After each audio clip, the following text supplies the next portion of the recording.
Welcome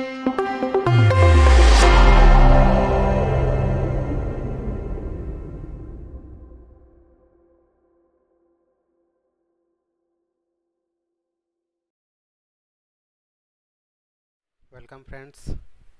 मैं चंद्र प्रकाश आपका स्वागत करता हूं कंप्लीट हाइड्रोलिक कोर्स के module 7 practical demonstration and case studies में।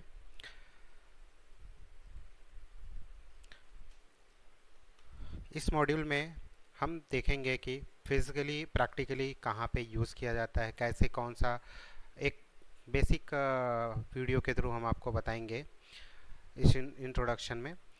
इसमें हम आपको बताने वाले हैं hands on learning is essential for understanding hydraulics. देखिए, जो हैंड्स ऑन एक्सपीरियंस जो होता है, हैंड्स ऑन लर्निंग मतलब जो डायरेक्ट आंखों से फिजिकली देखा हुआ बहुत ज़रूरी होता है अंडरस्टैंडिंग हाइड्रोलिक के लिए। ये जो विजुअल हम आपको अभी दिखाएंगे वो हाइड्रोलिक सिस्टम उसका ऑपरेशन को समझने के लिए है। और ये वीडियो हमने एक हमारे फ्रेंड्स जो YouTube पे ऑलरेडी उन्होंने दिया हुआ है, हमने उनके वीडियोस को लिया हुआ है जो कि उन्होंने बहुत अच्छा समझाया है, तो हम उनका नाम भी उसमें वीडियो में मेंशन है। सो ज़्यादा ज़रूरत के लिए आप ज़्यादा हैंड्स ऑन एक्सपीरियंस के लिए आप उनके डायरेक्ट चैनल को भी देख सकते हैं। तो रियल वर्ल्ड केस स्टडीज़ जो होता है वो ट्रबल शूटिंग को बहुत अच्छे से बताता है, बहुत अच्छे से समझाता है। तो मेरे हिसाब से आपको एक बार ये वीडियो देखना चाहिए, ठीक है दोस्तों। इसके लिए हम आपको ये वीडियो एक बार दिखा रहे हैं। आप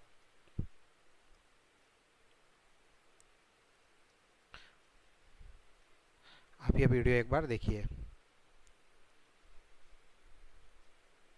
आज डिस्कस करेंगे हार्डलिक के कंपोनेंट के बारे में। हार्डलिक ट्रेनर किट के हार्डलिक सिस्टम में जो हमारे कंपोनेंट यूज़ किए जाते हैं उनके बारे में। तो विभिन्न प्रकार के हमारे ये कंपोनेंट हैं।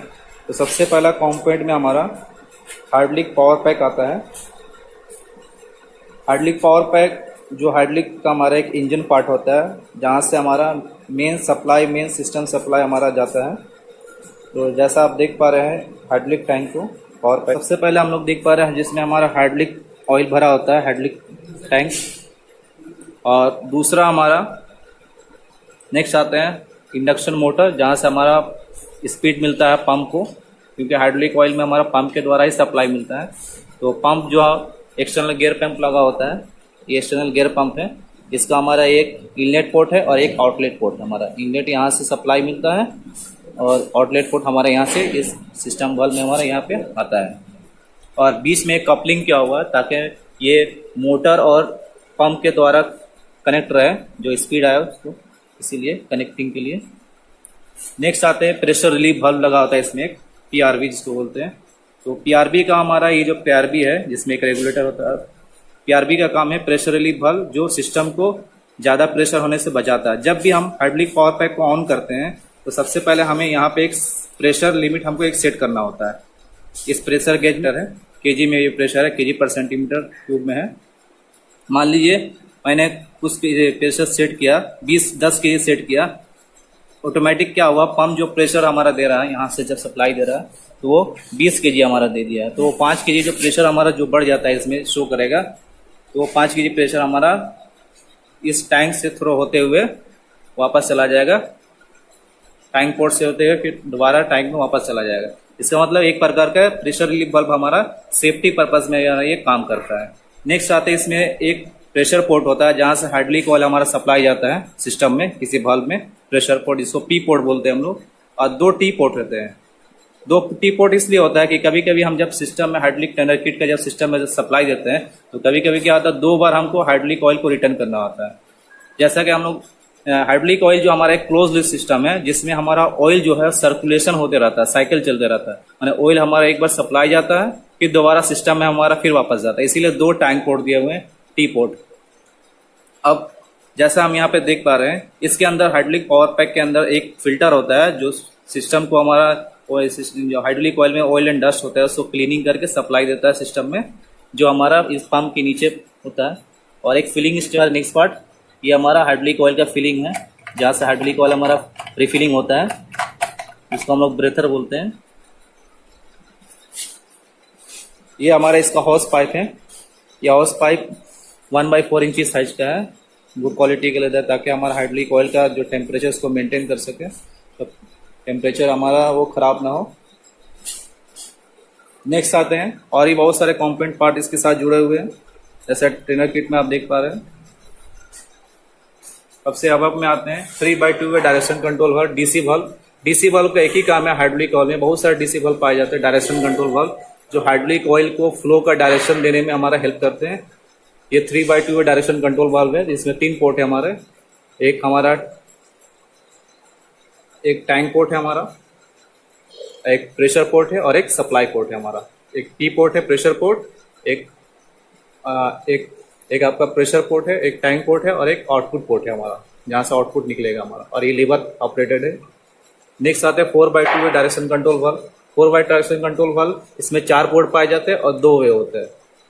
4 पोर्ट है, एक हमारा T port, pressure port, tank port है, tank port, pressure port, and 2 output port है, port A and port B. Next इसी तरह से एक और डीसी डायरेक्शन कंट्रोल वाल्व है, जिसका नाम है 4/2 वे डायरेक्शन कंट्रोल वाल्व। इसमें 3 वे है, इसमें भी 4 पोर्ट पाए जा रहे हैं। एक टी पोर्ट, इसमें प्रेशर पोर्ट हमारा सप्लाई जाएंगे। टी पोर्ट, जिसमें टैंक हाइड्रोलिक ऑयल सिस्टम में होते हुए फिर वापस जाएगा हाइड्रोलिक पावर पैक में, जैसा आप देख पा रहे कनेक्शन किया हुआ है। 2 हमारा आउटपुट पोर्ट है। इस आउटपुट पोर्ट का हम एक्चुएटर के साथ कनेक्ट किए हैं। ये जो हमारा ये डबल एक्टिंग सिलेंडर है, डबल एक्टिंग सिलेंडर इसलिए बोला गया कि इसमें 2 पोर्ट है हमारा, 2 आउटपुट पोर्ट है, port A and port B. Actuator hydraulic में हमारा main actuator double acting cylinder, जिसको एक्चुएटर ही बोलते हैं, डबल एक्टिंग सिलेंडर बोलते हैं। इसका एक ही काम है, हाइड्रोलिक का मेन वर्क जो हमारा इसी के द्वारा होता है, इसीलिए हाइड्रोलिक डबल एक्टिंग सिलेंडर का हाइड्रोलिक में काफी इंपॉर्टेंट काम है। इसमें एक पिस्टन सिलेंडर लगा होता है, जो हमारा इसमें जब हाइड्रोलिक ऑयल जब फिलिंग होता है तब ये ऊपर उठता है, और हमारा एक हाइड्रोलिक का एक एप्लीकेशन को ये दर्शाता है। नेक्स्ट आते हैं पायलट ऑपरेट चेक वाल्व। ये पायलट ऑपरेट चेक वाल्व, इसका काम यही है कि जब भी हमारा कोई हाइड्रोलिक ऑयल इससे सप्लाई जाएगा तो चेकिंग होते हुए जाएगा, इसलिए पायलट चेक वाल्व नाम पड़ा है इसका। Pressure relief valve, pressure relief जैसा मैंने अभी इससे पहले डिस्कस किया प्रेशर रिलीफ वाल्व के बारे में, वो हमारा यही प्रेशर रिलीफ वाल्व है। नेक्स्ट है मैनीफोल्ड है, यानी इसके द्वारा हम एक सप्लाई दे करके हम 4 आउटपुट हम ले सकते हैं। इसका एक प्रेशर गेज दिया हुआ, और नेक्स्ट है प्रेशर गेज, जिसमें हम प्रेशर गेज हाइड्रोलिक ऑयल का प्रेशर को नाप सकते हैं, कितना सप्लाई मैंने दिया।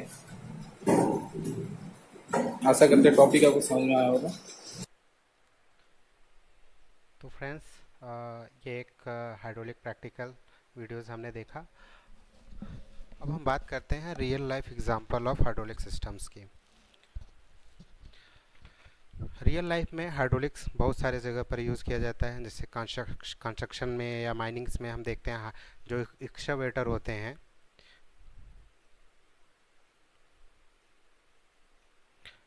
एक्सकावेटर एक्सकावेटर को आप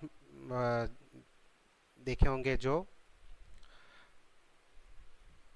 माइनिंग्स में या कंस्ट्रक्शन में यूज़ किए जाते हैं, जिसमें बकेट लगा होता है, वो हाइड्रोलिक ही ऑपरेट होता है, बूम ऑपरेट होता है उसका, एंड ब्रेक एंड बहुत सारे उसमें ऑपरेशन होते हैं हाइड्रोलिक एक्सकावेटर में। कंस्ट्रक्शन एंड माइनिंग में हाइड्रोलिक एक्सकावेटर इक्विपमेंट है, तो यूज़ किया जाता है। हाइड्रोलिक ब्रेक्स हम जहाँ भी यूज़ करते हैं, सारे ऑटोमोबाइल्स में, हैवी व्हीकल्स में हाइड्रोलिक ब्रेक्स। रियल लाइफ में हम हाइड्रोलिक सिस्टम को देखते हैं। हाइड्रोलिक प्रेस को इंडस्ट्रीज़ में बहुत ज़्यादा यूज़ किया जाता है। हाइड्रोलिक प्रेस मशीन में बेसिकली हाइड्रोलिक सिस्टम का यूज़ किया जाता है प्रेसिंग के लिए। और एयरक्राफ्ट हाइड्रोलिक सिस्टम पे ऑपरेट होता है, जैसे landing gears and control surface उसके जो होते हैं, एयरक्राफ्ट हाइड्रोलिक सिस्टम, ये सारे इस पे यूज़ किए जाते हैं। ओके, जो बेसिक सर्किट होती है उसमें पंप, कंट्रोल वाल्व, एक्चुएटर, ये सारी चीज़ होती हैं। और हमने आपको पहले वीडियोस में open loop system, close loop system and pressure and flow adjustment के लिए अभी वीडियो में जो बताया वो सारा है, ठीक है। और बहुत सारे सेफ्टी मेजर्स हैं जो कि आपको ऑलरेडी हमने बता चुका हूँ, ठीक है। एक केस स्टडी लेते हैं। एक सिस्टम है, हाइड्रोलिक सिस्टम है, जो कि कंटेमिनेशन की वजह से फेल हुआ। तो अभी इसका प्रॉब्लम क्या हुआ? Hydraulic system fuel in factory press, जो प्रेस मशीन है वो ऑपरेट नहीं हो रहा है। तो उसके लिए हमने उसको आइडेंटिफाई किया रूट कॉज एनालिसिस से, या फिर हमने जो आपको पहले वीडियो आरसीए बनाते हैं, रूट कॉज एनालिसिस करते हैं, तो हमको ये पता चला कि जो हमारा कंटेमिनेटेड फ्लूइड है वो ब्लॉकेज कर रहा है वॉल को जो ब्लॉकेज कर रहा है। तो हमने क्या किया, सॉल्यूशन क्या निकाला? सबसे पहले फिल्ट्रेशन को इम्प्रूव किया। ओके, रेगुलर फ्लूइड टेस्ट की करेंगे इसके लिए, एंड शेड्यूल मेंटेनेंस का एक शेड्यूलिंग करेंगे। ओके, जब हमारा कंटेमिनेटेड फ्लूइड फाइंड आउट हुआ तो, और उसके बाद जो भी हमारा सिस्टम में ब्लॉकेज था, वॉल ब्लॉकेज था, उस वॉल को रिप्लेस करेंगे एंड उसका मेंटेनेंस करेंगे। इससे हमारा क्या आउटकम आएगा? रिड्यूस डाउन टाइम, हमारा जो डाउन टाइम है वो कम हो जाएगा एंड इफ़िशियंसी इंक्रीज होगी। सेकेंड हम लेते हैं कि एक हाइड्रोलिक सिलेंडर है एक्सकवेटर का, वो माल फंक्शन कर रहा है। तो इसमें क्या हो रहा है कि जो आर्म है वो पावर लॉस कर रहा है, मतलब वो एक्सकवेटर का जो एक आर्म है वो पूरा प्रॉपर लिफ्ट नहीं कर पा रहा है। तो हमने इसमें क्या चीज़ देखा? इंटरनल लीकेज था। आफ्टर रूट आरसीए हमने किया, एक ट्रबल शूटिंग मेथड हमने जो आपको बताया था पिछले मॉड्यूल में, उस मॉड्यूल से हमने आपको बताया, तो उस मॉड्यूल उसको यूज़ करेंगे और उसके बेसिस पे हमें पता चलता है कि जो इंटरनल लीकेज है इसकी वजह से सिलेंडर का, हाइड्रोलिक सिलेंडर है वो ऑपरेट नहीं हो रहा है, या फिर वो पूरा अगर हमें 50 टन लोड देना है तो 50 टन के बजाय वो 25 पे ही वो आगे नहीं जा पा रहा है। ठीक है, तो इसके लिए हमने क्या किया? सबसे पहले सील रिप्लेस किए एंड प्रेशर टेस्ट किया उसका, और एक प्रॉपर लुब्रिकेशन सिस्टम अरेंज किया। ओके, वैसे ऑयल जो होता है वो सेल्फ लुब्रिकेशन होता है, बट इसके ऊपर हमने वर्कआउट किया तो पता चलता है। ठीक है, इससे हमारा क्या होगा? जो हमारा एक्सकवेटर का परफॉर्मेंस है वो इम्प्रूव हुआ, और उसके कंपोनेंट की लाइफ जो है ना इंक्रीज हो जाएंगी। ओके, थर्ड हम आते हैं, एक प्रॉब्लम आता है over heating in a hydraulic power unit. जो हाइड्रोलिक सिस्टम है हमारा, उसमें हीट बहुत ज़्यादा जनरेट हो रहा है। वो उसके लिए हमने क्या किया, एक प्रॉब्लम हमारा क्या हुआ, एक्सेसिव हीट जनरेट हो रहा है जो रिड्यूस कर रहा है सिस्टम की इफ़िशियंसी को। इसका आरसीए करने पे हमें पता चला कि जो हमारा पावर सिस्टम है, पावर पैक सिस्टम है, उसमें प्रॉपर कूलिंग नहीं है। ठीक है, और इसकी वजह से क्या है, प्रेशर लॉस हो रहा है। तो हमें कॉज क्या मिला? Inadequate cooling and excessive pressure loss. Okay, तो इसके लिए हम क्या करेंगे, हीट एक्सचेंजर लगाएंगे उसमें, एंड प्रॉपर फ्लूइड सिलेक्शन करेंगे, एंड प्रेशर ऑप्टिमाइजेशन के ऊपर वर्कआउट करेंगे।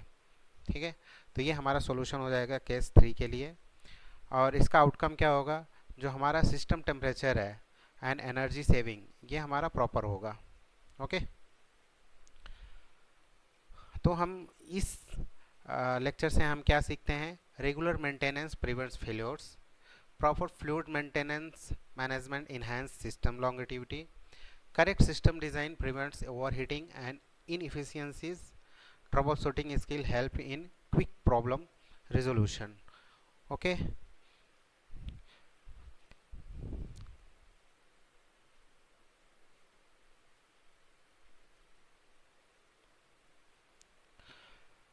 हमने इस पूरे वीडियोस में क्या देखा? हैंड्स ऑन एक्सपीरियंस जो हमने आपको वीडियोस में दिखाया है वो बहुत ही ज़रूरी होता है लर्निंग के लिए। तो हम चाहेंगे कि अगर आप कहीं कोई हाइड्रोलिक सिस्टम जहाँ पे भी ऑपरेट होता है, आप उसको एक बार ध्यान से देखें, कैसे वो वर्कआउट कर रहा है और क्या क्या कंपोनेंट लगे हुए हैं। आप फिजिकली देखेंगे, अपनी आँखों से देखेंगे, तो उसके वर्किंग प्रिंसिपल पे ज़्यादा समझ में आएगा, एक एक कंपोनेंट के बारे में। ठीक है, तो ये बहुत ही ज़रूरी होता है। Real world hydraulic system operates in construction, aviation and manufacturing. जो केस स्टडीज़ है वो हाईलाइट है common failures and their solutions.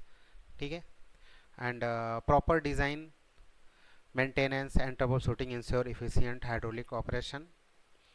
अब हमसे 4 प्रश्नों के उत्तर चाहेंगे इस वीडियो से। Why is contamination a major issue in hydraulic system? First. Second, what are the common causes of hydraulic system overheating? How can seal failures in hydraulic cylinder are prevented? What are some real life application of hydraulic system? Thank you very much.